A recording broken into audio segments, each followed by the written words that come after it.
Hey there, beer tubers! Welcome back to Beer Analysis 101 with your host Maxwell Starr. We also have a panel of great beer tubers with us tonight. First of all, we've got to start off to the. Actually, you know what? How about I introduce the beer? That's what I usually do.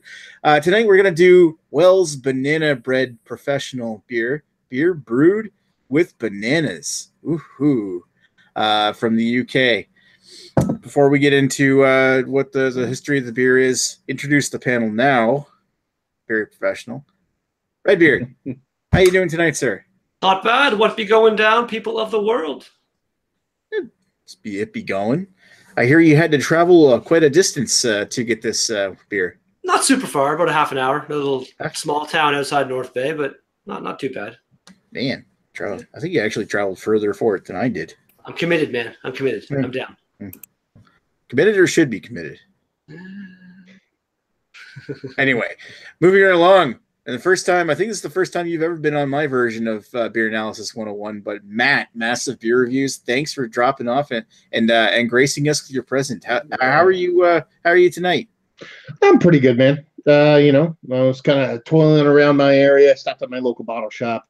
Always wanted to do one of these. There's timing and stuff like that's kind of hard, especially some of the beers you guys do. I can't do, and saw that you guys are doing this, and picked one up, and here I am, and yeah, words. Word. Yeah, I try to do some things every once in a while that like a wider range of people can get, because I mean it's hard to focus. Like everybody wants to watch videos of craft beer, but not everybody can get the same because beer's very local, and unless you get the bigger stuff like Sam Adams or something, and then that's just not as fun. Anyway, moving right along, Chris on the 10th, Chris Lezak Photography. How are you tonight, sir? I'm good. Thank you for having me tonight for this wonderful banana bread beer. I'm excited to try it again. And yeah, that's what I got to say. Word. Word. And finally, last, it's certainly not, anyway, we got Greg. How you doing tonight, sir? I'm doing just fine, Nick. Looking forward to another professional broadcast where we'll have some fun, but not too much fun, and at no one's expense, of course. Right. I'll have you know I also traveled very far for this beer. On my way home, rather than going through the intersection as I normally would, I had to turn left into the parking lot with the LCBO. It was definitely out of my way, but for your show, totally worth it, Nick. I'm glad you went the 3 seconds out of your way to get it. I'm happy to do so. Anyway, now that everybody's been properly introduced, let's introduce the history of Charles Wells Banana Bread beer. So, we start off with a biography here. Charles Wells was born in Bedford, UK, the United Kingdom, in 1842. He left school at age 14 and ran away to sea by signing up with Wigram's Shipping Company and boarding the frigate Devonshire, bound for India. Wells was eventually promoted to captain in December of 1868, but in the early 1870s, he would propose to his future wife, Josephine. While her father was in favor of the marriage, he demanded that Charles leave the sea and choose a less dangerous career. So, in 1875, a 2.5 acre site along the banks of the River Ouse came up for auction, and believing that beer would always be in demand, Charles Wells bought the site. Included in the site was a coal depot, brew house, and 32 pubs. Wells sold off the coal depot and went on to open his brewery in 1876. Later on, in 1902, believing that the quality of water was vital to the best beer, Wells climbed a local hill a couple miles from the brewery and sank his own well tap into an underground aquifer, purified under layers of chalk and limestone. So very hard water. To this day, all beers from Wells are brewed with this water from this well. On the brewery centennial in 1976, the brewery moved from the original location to the Eagle Brewery on Havelock Street in Bedford, UK, to cope with the increased demand, but they still use the original well. In 2006, Wells merged with Young's Brewery to create Wells & Young's Brewery. Initially, Wells had a 60% stake, but would take full control, buying out Young's stake in 2011. Also in 2011, Wells & Young's also bought the rights to McEwen's and Younger's beers. In 2015, Charles Wells dropped the Young's title from their name and began trading as Charles Wells again. In May of 2017, very recently, Charles Wells sold the Eagle Brewery and McEwen's Bombardier and Courage brands, and also the global distribution rights to the Young's beers, and the UK distributions rights to their contract beers of Kirin Lager, Estrella Damm, and Erdinger, and Founders to Marston's. So that Marston's got most of their stuff. This deal included a 2-year contract, though, to continue brewing Wells beers for Charles Wells while they begin construction of a new, smaller brewery. So they're basically shutting themselves off their old bloat that they built over the years and going back to basics. Charles Wells Limited remains a family-owned brewery, and after 6 generations, at least 6 descendants are still working with the system. Anyway, on the topic of the beer at hand, Wells Banana Bread beer was introduced in 2002 and is a fruit beer coming in at 5.2% ABV. 5.2 right there. It's also 4.3% in cask form in the UK, and is brewed with fair trade bananas. Although, from what I gather, it's made with fair trade bananas as well as banana flavoring. So they still say it's brewed with fair trade bananas, but whatever. Anyway, moving right along, let's get into personal histories with this beer, starting with Redbeard. What's your history? Have you ever had this before? I did this as a Daily Drink vlog a while back. Thought it was okay, and I want to say I might have had one other bottle of it since then. Just was never anything that like blew my mind and was like I had to go back to it, but I didn't hate it. So that's my super exciting history with the beer. Word. Matt, you've had this before, right? What's your history? I've had this like a ton of times, man. This beer's been available pretty much from the get over here in the States. I remember having this. My ex-wife was a fan of this beer, so I remember having this for years. It's a beer that it's a weird one that it's always been around, but it's never been a focus of mine. Like it's never been a beer where I'm like, I love that beer, but I've never thought negative things about it too. It was an interesting one for me to jump into tonight because I wanted to see what it was like to drink again because I've had it so many times, but I also don't remember it in a positive or negative light. So it'll be a cool experience. And God bless. Cool. Whoever that was. This is why we do our microphones. All right, Chris, what's your history on this? I think you actually were a fan of this, weren't you? Or you weren't a fan? Well, first of all, let's just apologize first for any elevator sounds that we're going to have coming behind me probably while I'm talking. But my history on this beer comes way back when I first started talking with you guys on BDU. Basically, a real quick story. Chad was talking to me about how he does craft beers, and I always like, you know what? I was always wanted to try to get into craft beers. So we had a conversation at work, and he goes, well, what beers have you tried? And I said, well, I don't even know what to get. And then he goes, well, there's all kinds of beers. There's all kinds of beers like stouts, porters, blah, blah, blah. There's a banana bread beer. And I went, hold on a second. What?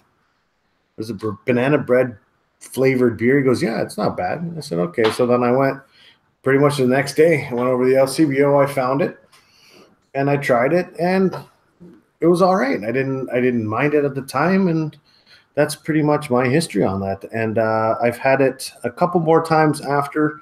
I'm pretty much like Redbeard and Matt here. It's been around forever here. For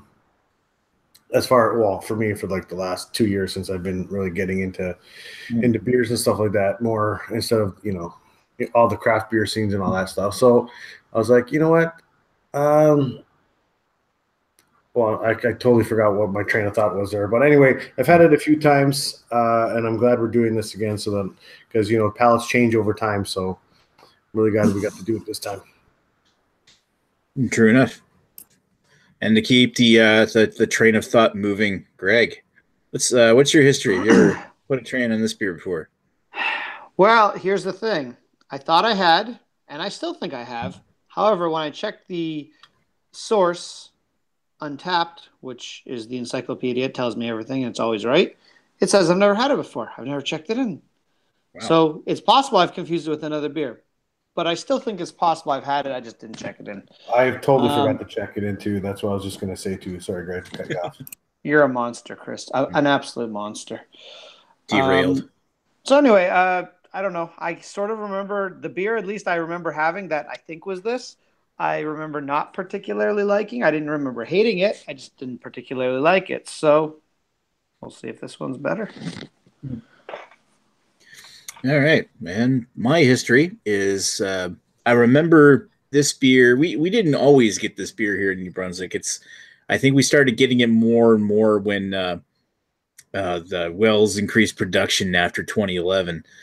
And the first time I'd ever heard of it was on Terry K, Beer Goggles Reviews, and he was doing a review of this banana bread beer. And it was kind of that one beer that he was pointing out, like, it used to be great, and now it lost a lot. Like it's just okay, and now it tastes like just like flavoring chemicals and shit rather than the potential that the beer used to have.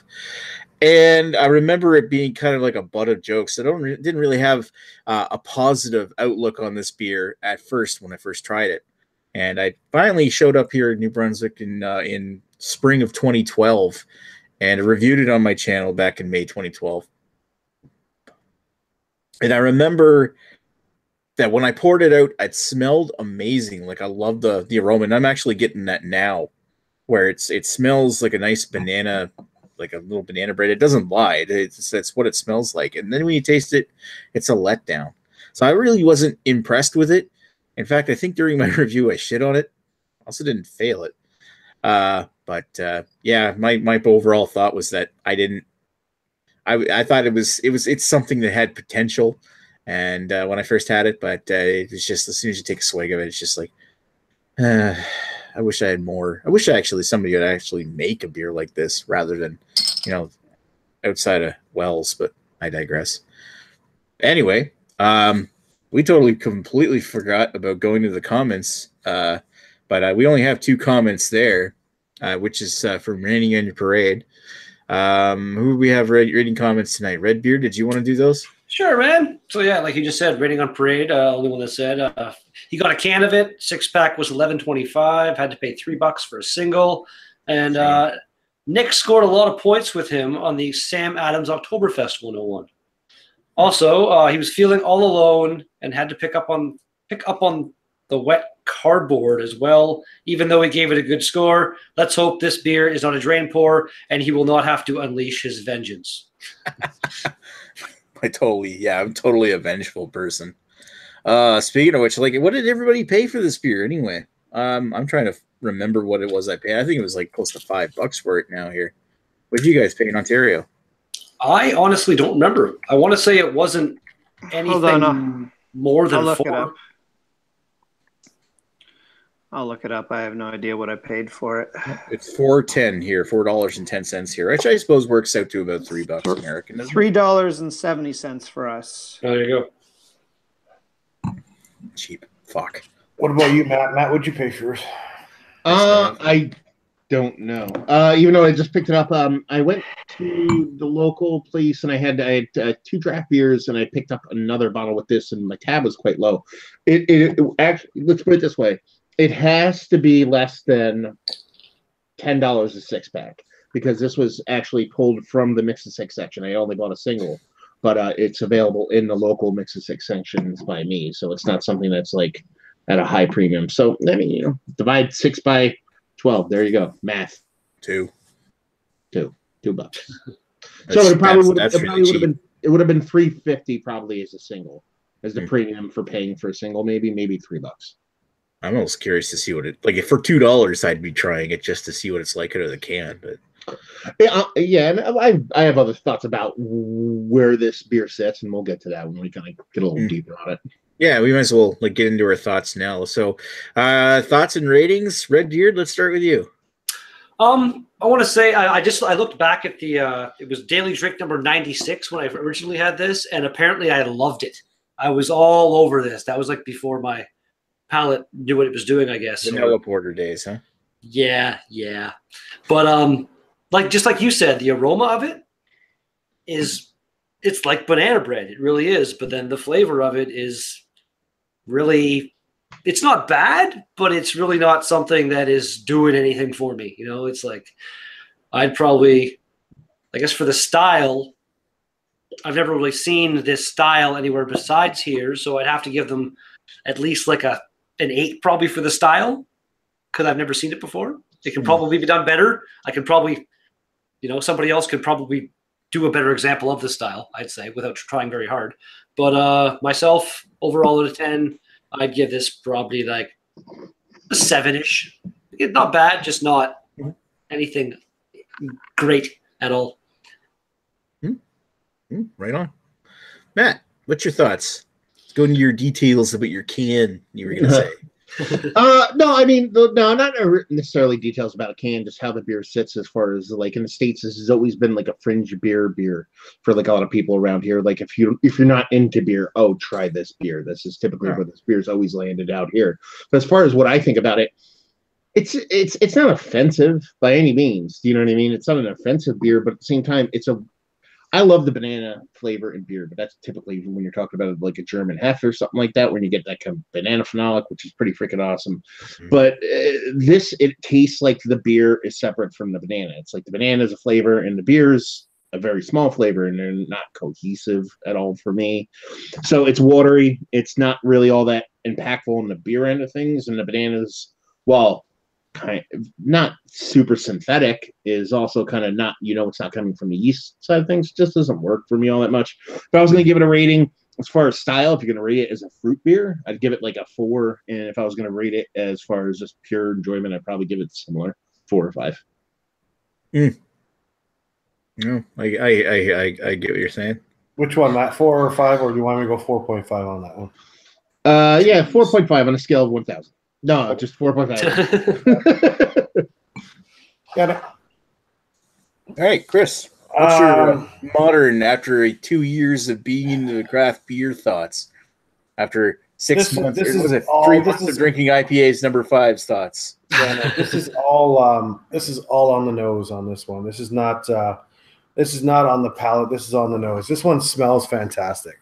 It smells like I want to have some banana bread right now and eat it up. However, I wrote down here, it's a watered down letdown is what it tastes like. It's super thin. It's a watery, like banana candy taste for me.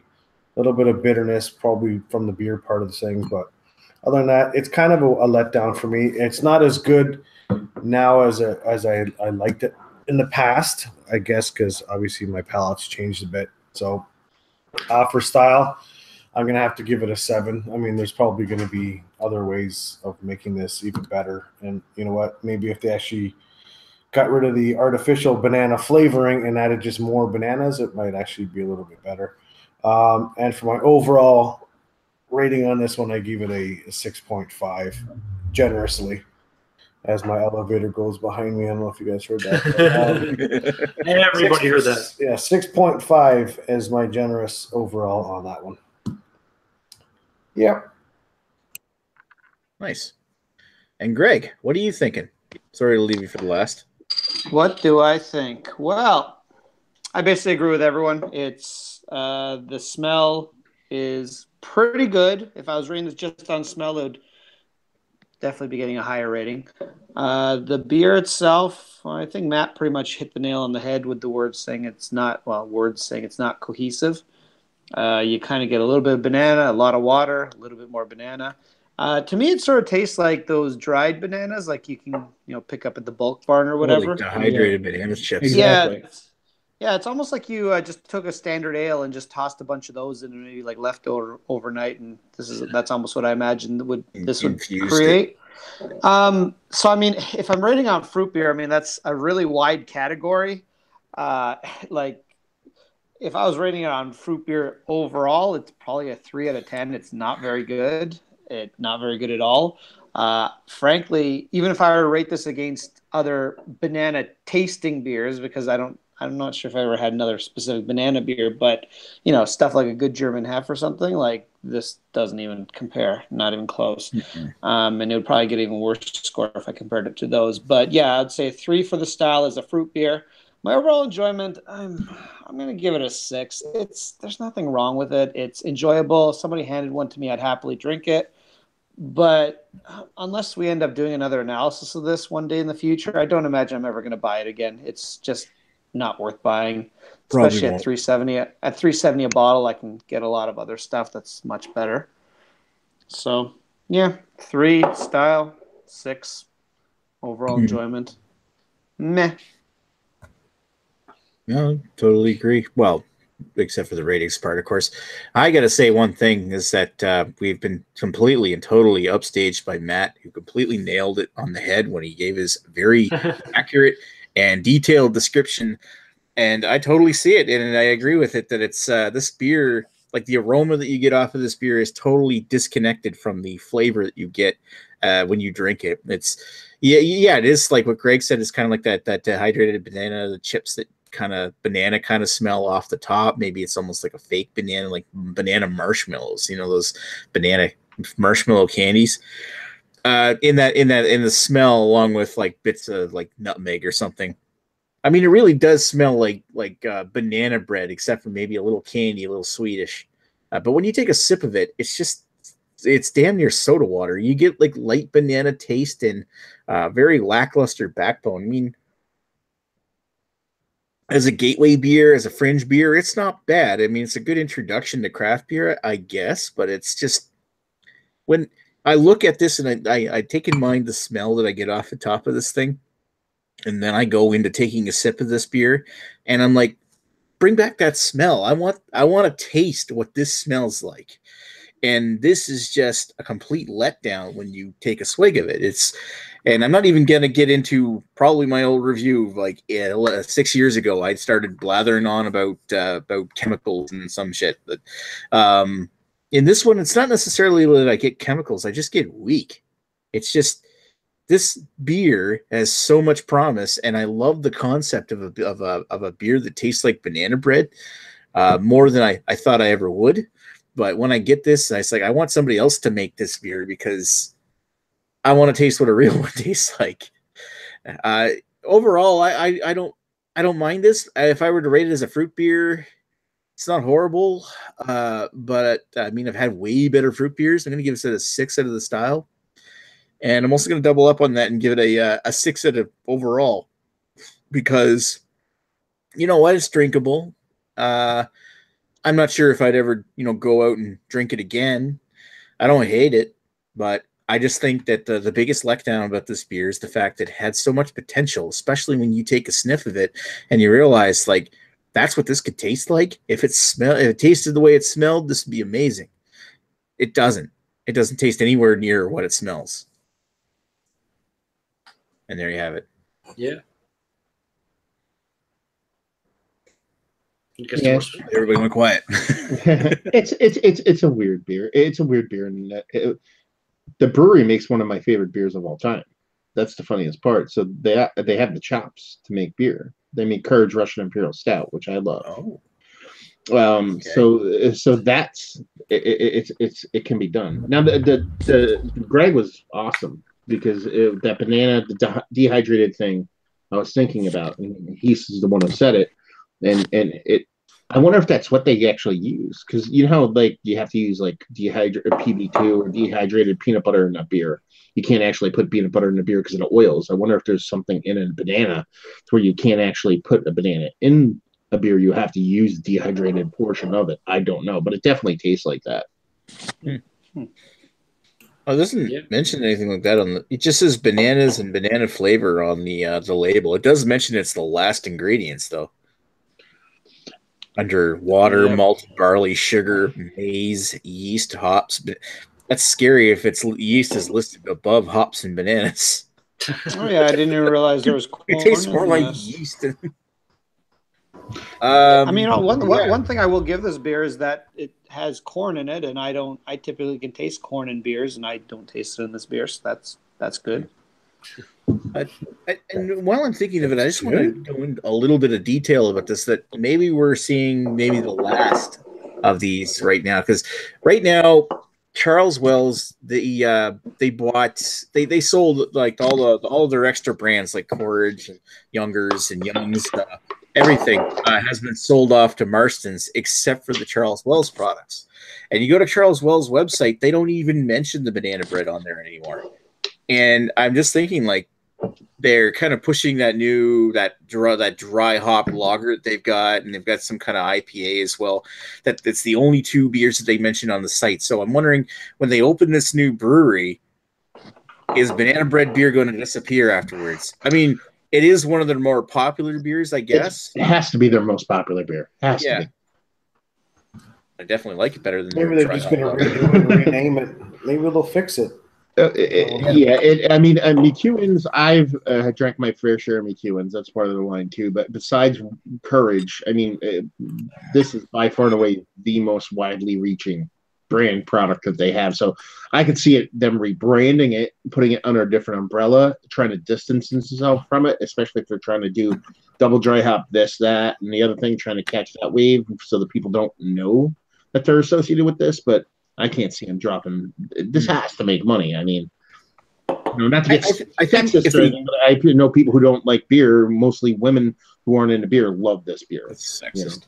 It is. Truthfully, accurate, I wish my though. wife was home right now because I'd like to have her taste it and see what she thought, but she's not. So Sorry, she left. Yeah.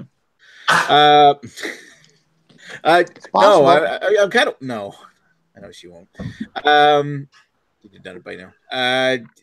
My thought on this here is that they do start to go into the more skew towards like doing craft beer, like the dry hop lager and the IPA that they're doing. If they start rebranding this, as if they come out with, maybe they'll do a real one, like maybe the original recipe when it first came out or something, rather than this kind of. What I think they did is back in 2011 to increase production, they kind of changed the recipe up, and it just. From that's what I remember hearing from Terry Kay, was that it lost something when that happened. I usually think that's somewhere. The truth for things like that are always somewhere in the middle. But whether it changed a lot or people's palates have changed, you know what I mean? Like you talk about Red Beard, going back and looking at his review. I mean, how many reviews have we all gone back and looked at beers that we thought were fantastic that changed, and even if the beer didn't change? So it's probably a combination of us evolving and changing along with the beer, probably evolving and changing too. You know, it's a larger brewery, so I can see it changing, but it's I'm curious to see who does banana things going forward. It's been a very maligned ingredient when it comes to beer. Yeah. You know, nobody really does it. It's not something you see very often. Like I get it. There's like Hefeweizens that have a really nice banana note, but that's just the interaction of the yeast with the wheat. It's not real bananas. And I would think, like, why doesn't anybody make a real banana bread beer or banana beer? There's a good seller. They're nice and smooth. It's starting to. You're going to see it because one of the most popular breweries in the United States just did a banana stout. Like, that could be good. Like the most popular brewery in the country, Trillium. Who did Trillium? Okay. Just called Banana Fireplaces, and it's like they did it. So now every super hipster brewery in the world is going to do it. So you're going to see an explosion of it. But then we have a local place that did a peanut butter and banana, like hefe, like a extra higher ABV hefe, and it was really good. It was good. Imperial Hef or something. Yeah, so you could see people doing it, but it's definitely an ingredient. I think not a lot of breweries have explored. I think is it too close to that? Is it too close to the banana phenolic and German wheat beers that people stay away? I never understood why they don't. Yeah, and sort of glancing at the comments, I agree with what Ashley Sexton just said. There, you can obviously put a lot of banana flavors from a good yeast. And I mean, like, especially one of the biggest things I really like, what I always thought maybe my palate's changed if I was to have it again, and I have different thoughts, but I remember my favorite Hefeweizen back when being König Ludwig, and I loved it because of how much banana it had in it. And I know it had no real banana, but just the strain of yeast they used is very, very good at pulling banana. Anyway, we're kind of ignoring the comments here. Do you want to read some right here? Sure, man. Rating on your parade was back. Said it wasn't too bad. Not a drain pour. Nick, your mom is safe for now. Thanks. You can picture this being way better. Terry Kay said it was awesome back in the day when it was all natural. would like to try that. See, that's what I would like to try, as I was mentioning, is if they, I mean, maybe, yeah, our palates has changed, but if they went back to the all-natural formula, it might be different enough. I'd be curious. I would imagine they changed to this recipe, though, for distribution, because... well, cost and stuff like that. Like, you know, the amount of bananas you need to make a whole bunch of banana beer. Yeah, fair enough. And here's the thing, like, the reason why I say that is because when I look at the other major product from this brewery is Young's Double Chocolate Stout, at least the one that I know of, the other creative beer. The Young's Double Chocolate Stout, I've had dating all the way back to 2009. It was my late fiance's, one of her very favorite beers, and not to bring the panel down. But one of the things about it is I remember having it before they changed the recipe. And it was, you get an amazing bottle, then you get one that doesn't taste so fresh. And it was kind of like inconsistent until around the same time they changed the recipe for this. And then afterwards, Young's Double Chocolate Stout's just so-so. And that was around the time we stopped buying it. And I'm wondering if maybe the same thing happened here. Randomly, I was saying before when you were telling me this was the beer we're going to do, be interesting to try taking some of that chocolate stout and some of this and mixing it half and half. Wasn't that your idea, Chris? Speak up, Chris. I am gonna do that later. I'm leaving this much of the banana, and I'm gonna nice. Do a little mix and see what happens. And then physics it. Yeah, I agree. Actually, physics the crap out of that, man. Physics in the double chocolate. The bottle will not fit in my physics unit. Well, then just pour it into the glass and pour it into something. No, not the same. I'm not going to do it. You can make it work. Anyway, Lee Russell's also in the comments. Said, remembers having this beer back before the Wells and Young's merger. Wasn't a big fan. Seemed natural enough in its banana character. He was all about the double chocolate stout anyway back then. Rating on Parade. He's glad he tried this anyways. Then Ashley sexed him with the banana yeasty flavor. And Rating on Your Parade says the store where he bought it said it sells. So there you go. My dog is coughing up a lung, sorry. Just choking on a bone. Anyway. Guess what? I got some totals for you. Ooh. Before you go to the totals, I love math. Make one say, Rating on Parade, how much did you pay for your can? I think you said that, didn't you? $3? Yeah, he did.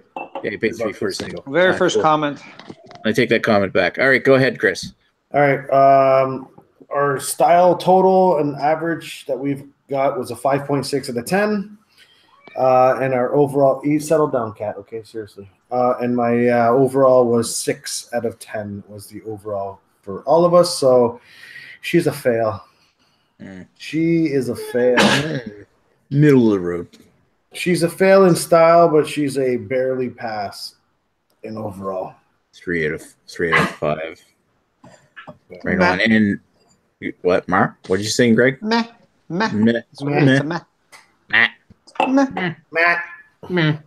I got 2 more comments. Redbeard. Ashley's back again. Homebrew forums are mentioning using dried bananas, and also assumed that a dry hop with banana chips would give a lot of aroma. That's kind of the way I could foresee doing something like that. Like brewing the beer, getting the sack, filling it with those chips. Yeah, sit in there for a while. Not only that, but banana chips are easy to get. Like you can go to the bulk barn and buy bags of them, like for cheap. And they talked about doing bananas and banana flavoring, and that's what kind of where I think maybe the change probably occurred most is because I listened to the brewer from Trillium kind of break down loosely how they put the banana into the stout, and I guess that's maybe answering my own question from earlier why a lot of people don't do it. It's really, really, really hard to impart natural banana flavor into a beer to the point where they put beer in every portion of the brew, in the mash tun, the boil, to the every single piece of the brew they put a ridiculous amount of banana. Wow. So I'm assuming to keep up with costs and whatnot, they probably ended up finding banana flavoring extract and started using that over natural banana or even chips. So yeah, and you know what? Maybe that could be a reason why they switched to banana flavoring too. Yeah, like they do still use regular bananas, but they also augmented it with flavoring. Because the whole time I'm drinking this, what I'm thinking, what would make this beer better? A simple way to make it better, that would be body. If it had a creamy kind of doppelbock kind of creaminess to it, well, I'm assuming banana would impart that. You know what I mean? And impart a starch that would end up making the beer creamier and thicker and denser, whereas an extract isn't going to do that. Well, you think of bread, you think, that kind of filling. Like, if this had more of a bready mouthfeel, I guess you want to say to it. It was maybe what they could have done is just going right back to the Hefeweizen thing. Use wheat. Like, couldn't that add some body to it? Yeah. And here's the other thing. Like, think about it. Like, strip the beer away, strip the banana away in your brain. If you're trying to tell me what kind of style beer this is, what is it? Sure, they classify it as a fruit beer, but only because there's banana in it. Tell me what kind of banana it is. Yeah, I don't know what it's just the most basic watery sop without the bananas. Yeah, it's the smallest fermentable beer possible. So it's an adjunct beer now. With the corn. It's the best part about it. Budweiser with bananas in it. Okay? It's polishing a turd. Exactly. Oh, spoiler alert! I mixed the double chocolate stout with the banana bread. It made it better. Of course. Shocking. There's a chocolate took Well, over. we'll have to do it some other time. The double chocolate beer some other time on this for sure. analysis when we have more Brits available. Because I was hoping that we would get some of the British guys available for this beer because they can get it. But gotta love Paul going over there and crashing their party. The Manchester piss up has taken over all. That's fine. I really should have thought about that. I didn't know he was going to be there. They do seem like they're having a really good time, though. Yeah, they do. They do. Paul seems like he spent a lot of money. Yeah, I bet he did. Let's hope we can actually afford to go home. Probably already bought his ticket. I think it's free to get deported. Nice. They send him back to Pennsylvania, Yeah. Anyway, looking at Rating Energy Parade's comment, what is the beer for this next week? Drum roll, please. Want to wait for my elevator? In honor, The bass drop. In honor of St. Patrick's Day being the weekend, the weekend after, we're doing Murphy's Stout. Ooh. Oh boy! Oh boy! Now I got to try to find it in a beer store around here because no LCBOs carry it. Yeah, apparently they're not at the LCBOs. You got to get the beer store. But pretty much every beer store. NB Liquor still has this, and I think NSLCs have it. So Lee might be on next week. I think, maybe. I hope. So if it's at the beer store, does that mean you have to buy a whole case of it? No, you can buy singles in the beer store. Yeah. Usually they sell the tall boy cans by themselves, right? Yeah. Like I can only get that in singles, but I'll get into that next week. But yeah, since we already did Guinness when it was Lee's thing, so I'm part Irish. I kind of want to do the Irish beer for the for Irish Day. Anyway, that killed the mood. Any last comments? I vote we start a change.org to change St. Patrick's Day to Irish Day. Just like you call it Irish Day, I want it to be Irish Day now. instead of St. Patrick's Day. Instead of it being beat around the bush. Saint, we'll just call it Nick said Nick wants Irish Day. Irish Day. No, closing comment. If I were to rate this as far as influence as a beer, it might be pretty high because I think a lot of people got in a beer by drinking this beer. So if you're going to take any solace from this, it might be a beer that you give somebody who's trying to get in the beer and might bridge a gap. That's probably the best thing about that beer. Yeah. Gateway beer. Like a gateway, yeah. Because it's something that's curious. It's like, oh, I don't like beer. It's like you might like trying the banana bread beer, and you're like, ooh, there's a beer that tastes like banana bread. But what happens? What happens when the chocolate stout? Yeah, but what happens if someone loves this thing so much and then they're looking for another banana bread beer? Oh, they're all screwed. You defriend them? I don't know. The only solution is they just buy massive anyway. Start ordering shit online. You go wait in Trillium for 9 hours for a banana stout. No, you just infiltrate their group and then split it up. Oh. Anyway, so that's the end of the show for today. All right. Yeah, thanks for everybody for watching Beer Analysis 101 with Wells Banana Bread beer from Bedford in the United Kingdom in England. Tune in next week when hopefully we have a lot of the same people there here again for Murphy's Irish Stout. Imported. Yes, it's definitely imported over here because it's not made here. Thanks for watching, and we will talk to you folks later. Cheers. Bye-bye. Bye, everybody. See you soon. Bye, everybody.